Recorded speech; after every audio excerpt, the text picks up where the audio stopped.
आज बात करेंगे एक ऐसी शख्सियत की जिसने मुंबई पर 4 दशक तक राज किया और जिन्हें हिंदू हृदय सम्राट भी कहा जाता है। जी हां, हम बात कर रहे हैं बाला साहेब ठाकरे की। कहा जाता है कि वो कभी भी किसी से मिलने नहीं गए। बड़ी से बड़ी हस्तियां उनसे मिलने उनके निवास मातोश्री पहुंचती थी। बाला साहेब स्पष्टवादी थे।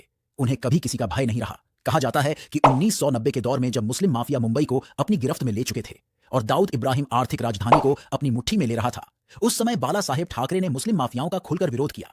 वर्ष 1992 में बाबरी मस्जिद के विध्वंस के बाद महाराष्ट्र में हुए दंगों में मुस्लिम समुदाय द्वारा हिंदू बस्तियों को निशाना बनाया जाने लगा। तब बाल ठाकरे और शिव सैनिक खुलकर हिंदुओं के पक्ष में उतरे।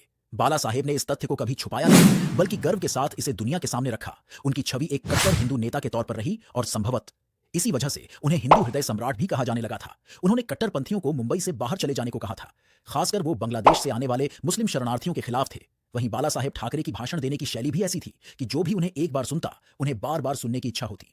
दरअसल 1993 में जब आतंकवादियों ने जम्मू कश्मीर में अमरनाथ यात्रा को बाधित करने की धमकी दी थी, तो स्वर्गीय बाला साहेब ठाकरे ने कहा था, अगर अमरनाथ यात्रा पर हमला हुआ और यात्रा रोकी गई तो वो मुंबई से हज के लिए जाने वाली किसी भी फ्लाइट को उड़ने नहीं देंगे। हज के लिए जाने वाली 99% फ्लाइट मुंबई एयरपोर्ट से जाती है। देखते हैं यहां से कोई यात्री हज कैसे जाता है। उनके इस बयान के अगले ही दिन अमरनाथ यात्रा शुरू हो गई थी और 17 नवंबर 2012 को बाला साहेब का निधन हुआ था। और उस दिन कभी न सोने वाली मुंबई सिटी पूरी थम गई थी।